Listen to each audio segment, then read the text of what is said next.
Martın içində gözlənilən hava şəraiti açıqlanıb. Milli Hidrometeorologiya Xidmətinin məlumatına əsasən Bakıda və Abşeron yarımadasında hava şəraitinin dəyişkən buludlu olacağı, arabir tutulacağı, əsasən yağmursuz keçəcəyi gözlənilir.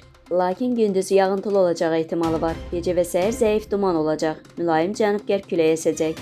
Havanın temperaturu gecə 1-3 dərəcə, gündüz 6-10 dərəcə isti olacaq. Atmosfer təzyiqi 768 mm civə sütunundan 764 mm civə sütununa enəcək. Nisbi rütubət gecə 70-75%, gündüz 60-65% təşkil edəcək. Azərbaycanın rayonlarında hava şəraitinin əsasən yağmursuz keçəcəyi gözlənilir. Lakin gecə və səhər bəzi şərq rayonlarında arabir yağıntılı olacağı, qar yağacağı ehtimalı var. Gecə və səhər bəzi yerlərdə zəif duman olacaq, şərq küləyi əsəcək. Havanın temperaturu gecə 1-5 dərəcə, gündüz 9-14 dərəcə isti. Dağlarda gecə 3-8 dərəcə şaxta, yüksək dağlıq ərazilərdə 10-15 dərəcə şaxta, gündüz 0-5 dərəcə şaxta olacaq. Gecə və səhər bəzi dağlıq rayonlarda yolların buz bağlayacağı ehtimalı var.